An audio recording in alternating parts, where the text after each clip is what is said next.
Hello friends, मैं हूं अजीज शेख। आप देख रहे हैं movie stock movie explain channel, जिस पर आज मैं एक्सप्लेन करने वाला हूं army of the thieves film की एंडिंग और हाँ, फिल्म की पूरी स्टोरी को भी, जिसके एंड का कनेक्शन हमारे सामने किस तरीके का ट्विस्ट और कैसे army of the death film से जाकर कनेक्ट होता है। वो चीजें काफी ज्यादा इंटरेस्टिंग है, क्योंकि जो ट्विस्ट फिल्म के एंड में हमारे सामने प्रेजेंट किया गया है उससे कहीं ना कहीं तो उम्मीद सेबेस्टियन के कैरेक्टर की जिंदा होने की लगी है। कैसे, तो चलिए अब उन सारी की सारी डिटेल्स पर बात करते हैं, लेकिन एक मेजर स्पॉइलर वार्निंग और एक छोटी सी रिक्वेस्ट के साथ, जो है चैनल को सब्सक्राइब, वीडियो को लाइक और शेयर करने की।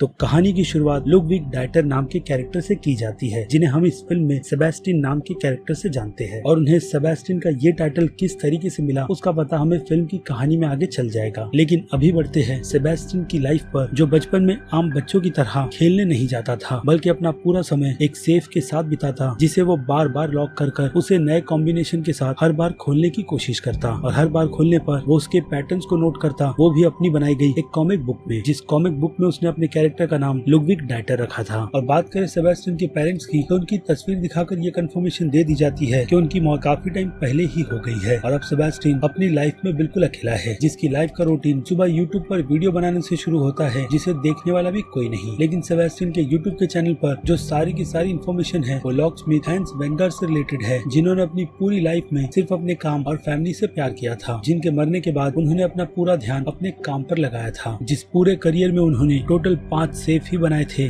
और उनमें से 4 को नाम भी दिए थे, वो भी नॉर्थ मैथोलॉजी पर, जिनमें से उनके सबसे पहले सेफ का नाम द रेन गोल्ड था, जिसके कॉम्बिनेशन के लॉक को हान ने थोड़ा इजी रखा था। और बाकी के सेफ्स के लेवल धीरे धीरे और भी ज्यादा हार्ड होते चले जाते, जिसमें दूसरा नाम दी वेलकारी का है, तीसरा इस फिल्म की चोरी में सबसे आखिरी का नाम द सीक फीड है। उसके अलावा चौथे safe the twin lights off the gods है, जिस सेफ की पूरी डिटेल और लुक को हमने इसी फिल्म की sequel Army of the Death में देखा है। जिस स्टेज तक सेबेस्टियन कैसे पहुंचा और उसका मकसद उस सेफ तक पहुंचना ही क्यों था, उसका पता तो हमें इस फिल्म में ही चलता है। और बात करें हांस के आखिरी सेफ की, तो उन्होंने इस सेफ को एक ऐसे कॉम्बिनेशन के साथ बनाया था जिसके लॉक को कोई भी अनलॉक नहीं कर सकता, जिसे बनाने के बाद वो खुद ही को उस सेफ में लॉक कर लेते हैं और बाद में उसी में मारे भी जाते हैं, क्योंकि कोई भी उस सेफ को खोल नहीं पाता। यानी कि हांस का वो आखिरी सेफ उनकी कबर बन गया, जिसे बाद में समुद्र में डुबा दिया गया। और उनके ये 3 मास्टरपीस या फिर कह लो 4, जो चारों ही सेफ बे तनाका नाम के शख्स के पास है, जिसे ऑब्वियसली हमने इस फिल्म के सीक्वल में देखा है। लेकिन इनमें से 3 सेफ्स की रूमर तो यही है कि इन्हें आज भी यूज किया जाता है, अगेन किसी हाई टेक फैसिलिटी के अंडर। बाकी चौथा, जो कि twin lights off the gods है, वो बस एक मिस्ट्री ही है और कहाँ है किसे बिल्कुल भी नहीं पता। लेकिन हम फैंस को पता है, क्योंकि हमने इस फिल्म का सीक्वल देख रखा है। तो सेबेस्टियन ने अपना पूरा ज्ञान अपने यूट्यूब चैनल पर अपलोड कर रखा है और उस पर व्यूज नहीं आते। इसके अलावा फिर से आ जाए सेबेस्टियन की लाइफ पर, तो सुबह के इस बड़े काम के बाद सेबेस्टियन सीधे अपने काम के लिए निकल जाता है, जहाँ जाने से पहले वो कॉफी और केक लेना बिल्कुल भी नहीं भूलता, क्योंकि बैंक में एज अ टेलर वो रोज किस तरीके के ताने सुनता है वो भी हमें दिखाए जाते हैं। और दोस्त ना होने के कारण वो लंच में ऐसे ही अकेले बैठकर खुद को तसल्ली देता है, जिन सर्कल से वो बिल्कुल भी बाहर निकलना नहीं चाहता। लेकिन उसकी लाइफ में ये बदलाव ग्वेंडोलिन नाम के कैरेक्टर से निकल कर आता है, जो सबसे पहले तो उसे इन्फो उसी के यूट्यूब वीडियो के कमेंट में जाकर देती है, यानी कि एक जगह की लोकेशन जहाँ पर रात के वक्त सेफ को क्रैक करने का टूर्नामेंट होता है। और सेबेस्टियन उसके बताए गए एड्रेस पर पहुंचकर उस टूर्नामेंट का हिस्सा भी बन जाता है, जहाँ जाने के बाद वो अपना कमाल दिखाता है और आखिरी राउंड में टाइम होने से पहले ही वो उस सेफ को भी खोल देता है, जिसे खोलने के पहले वो काफी ज्यादा टाइम पास भी करता है। लेकिन सेफ खोलने के बाद उसे जो जीत मिलती है, वहाँ पर सभी लोग उसकी उस जीत को सेलिब्रेट तो करते ही है, लेकिन सेबेस्टियन की नजर वहाँ पर पहली बार ग्वेंडोलिन पर जाती है, जिसे देखते के साथ में ही वो उस पर फिदा हो जाता है, लेकिन बात नहीं कर पाता, जो वहाँ से पलक झपकते ही गायब हो जाती है, क्योंकि ग्वेन इन्हीं सभी में माहिर है, जो कि बचपन से ही अपने माता पिता के झगड़ों से काफी दूर रही है। और ऐसे अकेलेपन में उसने सहारा चोरी का ढूंढा, जिसमें वो धीरे धीरे काफी ज्यादा एक्सपर्ट होती चली गई, इतनी एक्सपर्ट कि आज वो चोरों की वांटेड की लिस्ट में है, जिसने ये काम 16 साल की एज से ही शुरू कर दिया था अपनी बॉयफ्रेंड की कार को चुराकर। जिसके बाद उसका पार्टनर और टीम में ड्रैज केज नाम का कैरेक्टर बना, जिसका काम इस टीम को सेफ रखने का है, खास करके तब जब सिचुएशन काफी ज्यादा बुरी हो तो। यानी कि ब्रैड एक एक्शन हीरो की तरह है, जिसके नाम में भी ब्रैड पीट और निकोलस केज जोड़ा गया है, जो उसने खुद लगाया है, क्योंकि बचपन में बड़े बच्चे उसे काफी बुली करते थे। जिसके बाद उसने निकोलस केज की कॉर्नर फिल्म को ही देखकर खुद को प्रिपेयर किया है और आज वो उन्हीं की तरह दिखता है। यानी कि कि हॉलीवुड के हीरो की तरह। इसी के साथ साथ ब्रैड ग्वेन का बॉयफ्रेंड भी है, जिससे फिलहाल तो ग्वेन की अटैचमेंट दिन ब दिन काफी कम होती चली जा रही है, खास करके उसके बर्ताव की वजह से, जिसमें वो रिस्क लेना काफी ज्यादा पसंद करता है। यानी कि उसे, जैसे कि मैंने कहा, एक्शन हीरो बनने का बहुत शौक है और ऐसे में अगर उसके सामने कोई भी मुश्किलें नहीं आएगी तो फिर वो अपना हुनर किसे भी नहीं दिखा पाएगा। और इन्हीं सभी के चक्करों में उसने इंटरपोल के एक ऑफिसर से दुश्मनी ले रखी है, जिन पर उसने गोली चलाई थी, लेकिन वो गोली उन्हें ना लगते हुए उनकी विस्की की बोतल को लग गई, जिस बोतल को आज भी ऑफिसर डेल्टा कॉरेक अपने पास ही रखे हुए है, क्योंकि उन्हें ब्रैड से हिसाब चुकाना है, जिसे पकड़ने के लिए वो किसी भी हद तक जा सकते हैं, भले से ही आज की सिचुएशन ज़ॉम्बी की क्यों ना हो, जिस बारे में लोगों को इतना ज्यादा ज्ञान नहीं है कि ज़ॉम्बीज के काटने से इंसान भी ज़ॉम्बी बन सकते हैं। इसलिए हम इस फिल्म में न्यूज पर चल रही फूलनेस को बिल्कुल ही साफ तरीके से देखते हैं कि कैसे लोग इन चीजों से बिल्कुल भी अवेयर नहीं है, जिन्हें देखने के बाद सेबेस्टियन को कभी कभी उन ज़ॉम्बीज के सपने भी आते हैं। और इसी में कोरिना उसे एक भविष्यवाणी भी कर बताती है उसकी मौत की, जिसकी सिमिलरिटी इस फिल्म के सीक्वल यानी कि सेबेस्टियन की मौत से बहुत ही ज्यादा मिलते जुलते हैं। और हाँ, कोरिना की वो थियरी भी। इसके अलावा हमें न्यूज में एक बूढ़ी औरत भी दिखाई जाती है, यानी कि एक बूढ़ी ज़ॉम्बी, जिसकी शक्ल उसी बैंक में खड़ी हुई एक बूढ़ी औरत से बहुत ज्यादा मिलती जुलती है, यानी कि लूप, जिसके रेफरेंस हमने ऑलरेडी इस फिल्म के सीक्वल में देख रखे हैं, जिसे लेकर फैंस की कई सारी थियरी है। और ये फिल्म उन थियरी में थोड़े और एलिमेंट्स को ऐड कर देती है, यही बताते हुए कि जैक स्नाइडर का वर्जन यानी कि यूनिवर्स काफी ज्यादा बड़ा होने वाला है और ये बस एक शुरुआत है।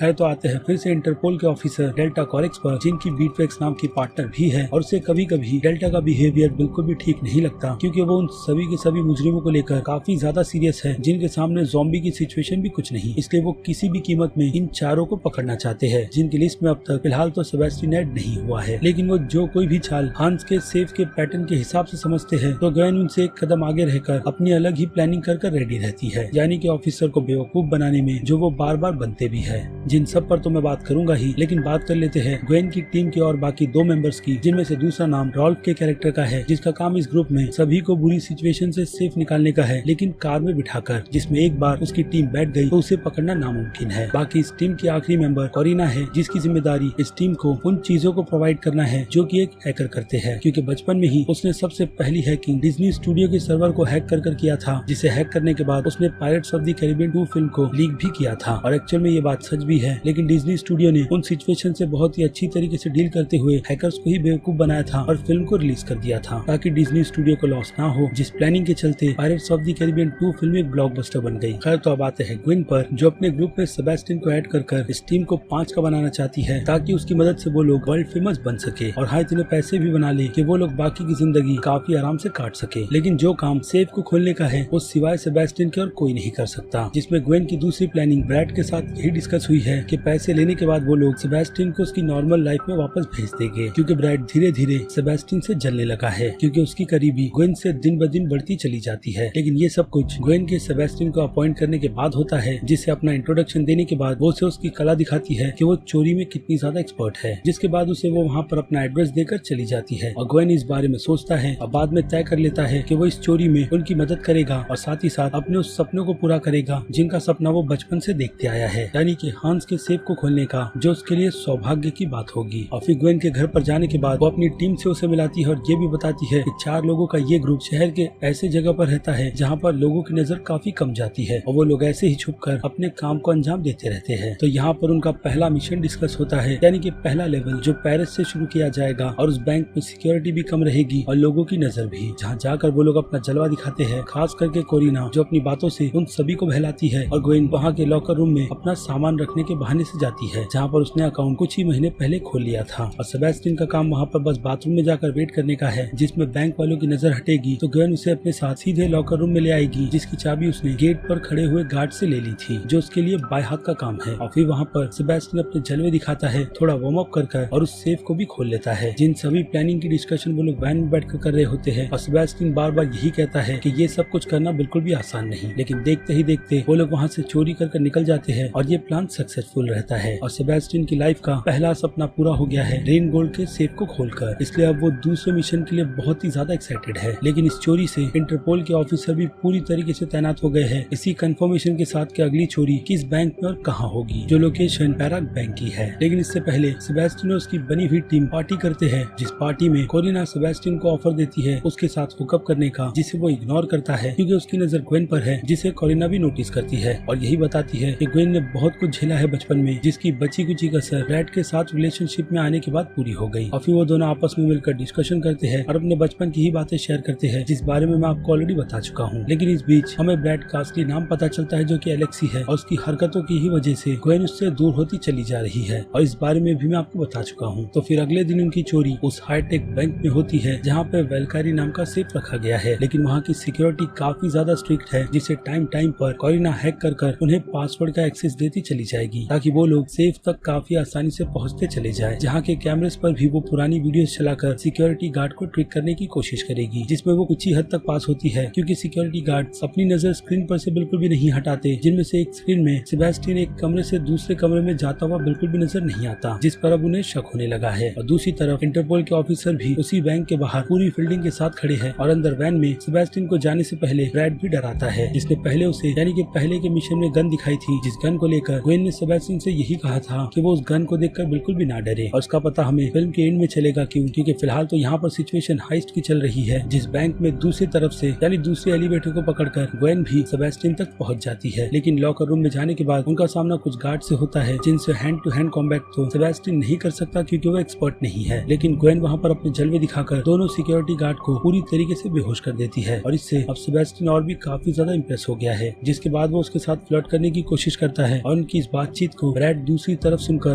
काफी ज्यादा आग बबूला हो रहा है। और दूसरी तरफ ऐसा ही हाल इंटरपोल के ऑफिसर का भी है, जिनके सबर का बांध टूट गया है, और वो अपनी टीम को लेकर सीधे बैंक के अंदर चले जाते हैं, जहाँ जाने के बाद उन्हें पता चलता है कि उस बैंक में वो सेफ है ही नहीं, बल्कि उसे उन्हीं की बैंक की दूसरी ब्रांच में डाल दिया गया था, जहाँ पर पैसे उससे ज्यादा रहते हैं। और अब ऑफिसर को उस बैंक का जल्द से जल्द एड्रेस चाहिए, जहाँ पर इस हाइस को अंजाम दिया जा रहा है। लेकिन सिक्योरिटी गार्ड के नोटिस करने की वजह से उन्हें जो दिक्कत होने वाली है, अब उसे संभालने की जिम्मेदारी ब्रैड की है, जो वहाँ पर प्लान बी के साथ सीधे बैंक के अंदर आ गया है, यानी बैंक को रॉब करने के लिए, जिससे बैंक की सिक्योरिटी का ध्यान ग्वेन और सेबेस्टियन से हट जाएगा। और ऐसा ही होता है, और ऊपर बैंक में ब्रैड अपने जलवे दिखाता है, सभी के सभी गार्ड्स को बिल्कुल बेहोश कर। लेकिन इन सब के बीच उसे एक सिक्योरिटी गार्ड गोली मारता है और घायल कर देता है, जिसके बाद ब्रैड वहाँ से सीधे वैन की तरफ भागता है। लेकिन नीचे की तरफ इतने टाइम में सेबेस्टियन ने अपना कमाल भी दिखाया और वेलकारी के उस सेफ को क्रैक भी कर लिया, जिससे अब ग्वेन पूरी तरीके से इम्प्रेस हो गई है। लेकिन उनके बीच कुछ हो यानी कि किसिंग, उसके पहले ही ब्रैड की हरकतों की वजह से उन्हें वहाँ से जल्द निकलना होता है, और वो लोग कुछ पैसे लेकर यानी कि अच्छे खासे अमाउंट के पैसे लेकर बाकी दूसरी बैंक की भीड़ के साथ वहाँ से बाहर निकल जाते हैं। लेकिन इसी बीच जब ग्वेन उस वैन में चढ़ जाती है और सेबेस्टियन पैसे के बैग को अंदर फेंक देता है, तो ब्रैड उसे वैन से धक्का मारकर बाहर गिरा देता है, और सेबेस्टियन पूरी तरीके से अकेला हो जाता है इस सिचुएशन से निपटने के लिए। जिसके बाद उसके पीछे पुलिस वाले लगते हैं, और वो अपनी जान बचाते हुए बस ऐसे ही साइकिल की मदद से यहाँ से वहाँ भागता रहता है, और आखिर में एक ट्रेन की मदद से उस सिचुएशन से निकल जाता है, जहाँ से सीधे वो अपने घर पर गया है। दूसरी तरफ बैंक में ऑफिसर के पहुँचने के बाद सिक्योरिटी गार्ड उन चोरों की तारीफ करते हैं कि वो लोग बिल्कुल फिल्मी अंदाज में अंदर आए और अपने काम को अंजाम देकर चले गए, यहाँ तक कि बैंक की सारी रिकॉर्डिंग्स को डिलीट कर भी, जिस बात से ऑफिसर उस सिक्योरिटी गार्ड पर काफी ज्यादा बरसते हैं। और दूसरी तरफ वैन में ग्वेन और ब्रैड के बीच झगड़ा होता है, जिसके बाद वो खुद को उस टीम से अलग कर लेती है, जो उसकी बिल्कुल भी नहीं सुनती, क्योंकि इस बार ब्रैड ने हद पार कर दी, जिसे ब्रैड आसानी से नहीं छोड़ता। लेकिन ग्वेन उसे इनफ बोलकर उस वैन से ही कूद जाती है, जिसके कुछ ही देर बाद कोरिना भी उनकी टीम को छोड़कर ग्वेन की टीम में आ जाती है, क्योंकि उसने अगले मिशन के लिए कई सारी प्रिपरेशन कर रखी है, जो ऐसे ही वो बिल्कुल भी वेस्ट होने देना नहीं चाहती। दूसरी तरफ ब्रैड रॉलिन के साथ अपने इस मिशन को अंजाम देगा, जिसमें अब उसे उन दोनों की जरूरत नहीं, जो दोनों वहाँ से सीधे अब चलकर सेबेस्टियन तक पहुँचने वाले हैं, जहाँ दिल टूटा आशिक सेबेस्टियन अपने घर पर पहुँचता है, और सरप्राइज के तौर पर वो दोनों उसे उसके घर में मिलती है, जिन्हें बाद में सेबेस्टियन काफी कुछ सुनाता है, जिसके जवाब में ग्वेन उसे सॉरी सो सॉरी बोलकर मैटर को शांत करवा देती है, क्योंकि उन्हें अपने अगले मिशन पर फोकस करना है और अपना नाम भी बनाना है, जिस मिशन से ग्वेन को काफी ज्यादा लगाव है। और अब इसमें उसका साथ सेबेस्टियन और कोरिना दे रहे हैं, जिस सेफ को क्रैक करने के लिए उन्हें यूरोप से सीधे स्विट्जरलैंड जाना है, और वो लोग अब अपने मिशन के लिए निकल चुके हैं। और दूसरी तरफ यूट्यूब चैनल की मदद से ऑफिसर ने सेबेस्टियन का पता लगा लिया है, जिसकी शक्ल देखकर डेल्टा की पार्टनर यही कहती है कि इस बेचारे को शायद इन लोगों ने बेवकूफ या फिर डरा कर अपने ग्रुप में रखा है। लेकिन अब इन सब का पता सेबेस्टियन को पकड़ने के बाद ही चलेगा, क्योंकि अब वो लोग बिल्कुल टाइम पर उस स्विट्जरलैंड के कैसीनो के बाहर पहुंच गए हैं, जहां पर आखिरी हाइस्ट को अंजाम दिया जाएगा, जहां इंटरपोल का एक ऑफिसर रेडियो पर ग्वेन, सेबेस्टियन और कोरिना के कॉन्वर्जेशन को सुनता है, जो बात बीटेक्स को काफी ज्यादा अजीब लग रही है। लेकिन डेल्टा बस अपना बदला लेना चाहता है, जो बीटेक्स की उन बातों पर बिल्कुल भी ध्यान नहीं देता कि असल में उसे फिर से बेवकूफ बनाया जा रहा है। और वो उसे सलाह यही देती है कि वो लोग जाकर कैसीनो की सिक्योरिटी से टीम अप कर लेते हैं और इस मिशन को साथ में मिलकर पूरा करते हैं। लेकिन ऑफिसर फिलहाल तो बीटेक्स की उस बात को सुनने के मूड में बिल्कुल भी नहीं, और न ही कैसीनो के गार्ड से टीम अप करने में। लेकिन ऑफिसर काफी ज्यादा श्योर है क्योंकि फ्रीक्वेंसी पर उनकी प्लानिंग उस सेफ को लूटने की, इसलिए वो लोग 5 बजे तक का वेट करते हैं शाम के, जिसके बाद वो लोग सीधे कसिनो जाकर वहाँ के स्टाफ को चोरी होने वाली डिटेल देते हैं ताकि वो लोग अपनी शिफ्टिंग को जल्द से जल्द अंजाम दे दे। यानी कि उस कसिनो से उस सेफ को रात ही के वक्त निकाला जाएगा, जबकि वो स्टाफ ऑफिसर को यही बताती है कि उनकी इन्फॉर्मेशन के अकॉर्डिंग जो उन्हें इंटरपोल से ही दी गई थी एक औरत के जरिए, जो और कोई नहीं कोरिना थी, तो उनकी उस रिपोर्ट के बाद जो चोरी की थी उन लोगों ने अपने प्लान के शेड्यूल को थोड़ा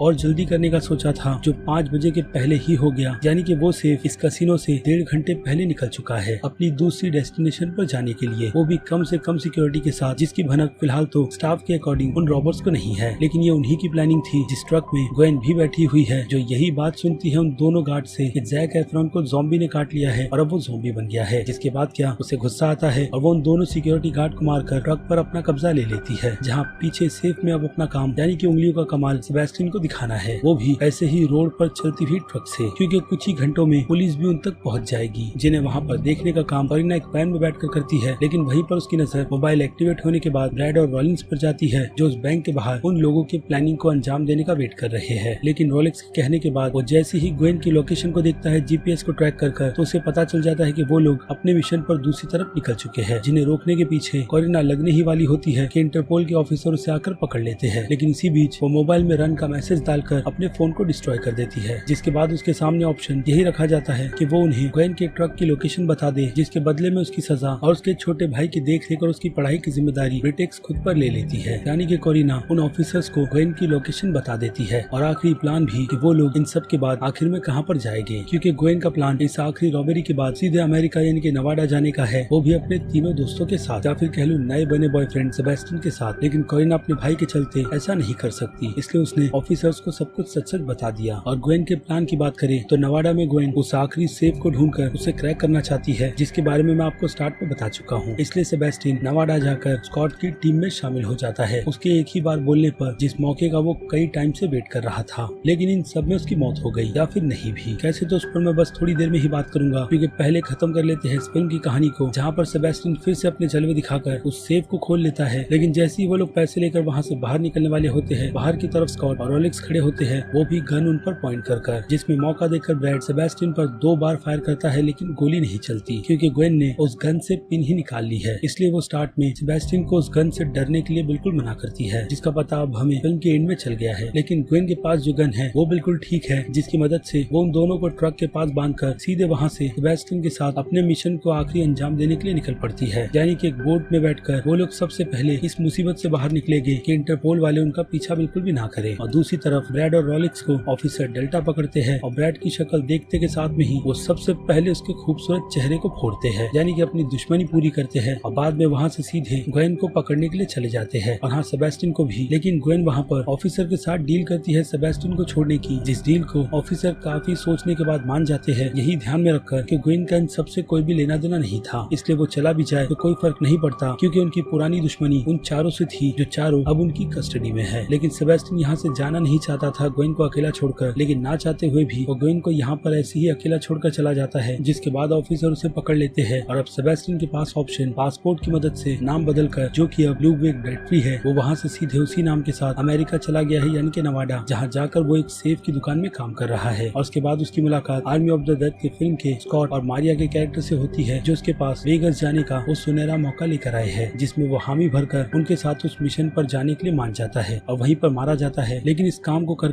एक थियरी अभी के लिए तो फैंस की तरफ से यही लगाई गई है कि शायद ग्वेन भी मारी गई थी, और सेबेस्टियन ने ऐसा कर खुद को जब उस फिल्म के एंड में मारा तो वो भी हांस की ही सिचुएशन में थे, जिस सिचुएशन में उन्होंने जब खुद को सेफ में लॉक किया था तो वो वहाँ से सीधे अपनी फैमिली के पास पहुँच गए थे। लेकिन हमने army of the dead film के एंड में सेबेस्टियन को सेफ में नहीं बल्कि वेंडर को सेफ में जाता हुआ देखा था, जहाँ सेबेस्टियन ने उसे खुद डाला था। लेकिन वहाँ से निकलने के बाद वो ओमेगा बन गया, जिसके बाद आर्मी ऑफ द डेड का यूनिवर्स अब प्लेनेट ऑफ द डेड के नाम से जाना जाएगा। लेकिन ये सब कुछ फिल्म के फ्यूचर में होगा, यानी कि इस यूनिवर्स के फ्यूचर में, जिसमें अब और कुछ थियरी की बात करें, यानी कि इस फिल्म की एंडिंग एक्सप्लेन की, तो कहानी को जिस तरीके से हमारे सामने प्रेजेंट किया गया है उसमें ज्यादातर तो उम्मीद सेबेस्टियन के कैरेक्टर की अब जिंदा होने की ही लग रही है, खास करके वैसी बुरी सिचुएशन में जहाँ से उसका बचना नामुमकिन है। और दूसरी तरफ देखा जाए तो जिस सिचुएशन में ग्वेन फंसी थी उसे देखकर ऐसा लगता है कि ये सब कुछ उन्हीं की तरफ से की गई एक ऐसी प्लानिंग थी, जिस प्लानिंग में सेबेस्टियन को बेवकूफ बनाया गया, यानी कि सारे पैसे लेकर ग्वेन अपनी टीम, जिसमें हो सकता है कि इंटरपोल के ऑफिसर डेल्टा भी शामिल हो, वो सभी मजे कर रहे हैं। जो कहानी हमें डेफिनेटली जी GTA 5 गेम की स्टार्ट की भी याद दिलाता है, जिस गेम के स्टार्ट में माइकल ट्रेवर के कैरेक्टर को कुछ इसी तरीके से बेवकूफ बनाता है। और यहाँ पर इस फिल्म में बेवकूफ फिलहाल तो सेबेस्टियन का कैरेक्टर बना है मेरे हिसाब से। बाकी अब फिल्म की कहानी और एंडिंग को लेकर आपकी क्या राय है, उस बारे में अब आपकी राय बनती है, क्योंकि अब वक्त है वीडियो को यहीं पर खत्म करने का। मैं हूँ अजीज शेख, आप देख रहे थे movie stock movie explain channel, जिसे अगर आपने अभी तक सब्सक्राइब नहीं किया है तो सब्सक्राइब कर लीजिए और बगल में बने हुए बेल आइकन के साथ साथ नोटिफिकेशन को भी ऑल पर क्लिक कर दीजिएगा। बाकी मैं मिलूंगा जल्दी आपसे दूसरी किसी वीडियो में किसी और फिल्म या फिर किसी और सीरीज के टॉपिक पर बात करते हुए। तब तक के लिए आप मेरे चैनल के बाकी दूसरे वीडियोस को भी एंजॉय कीजिए। Till then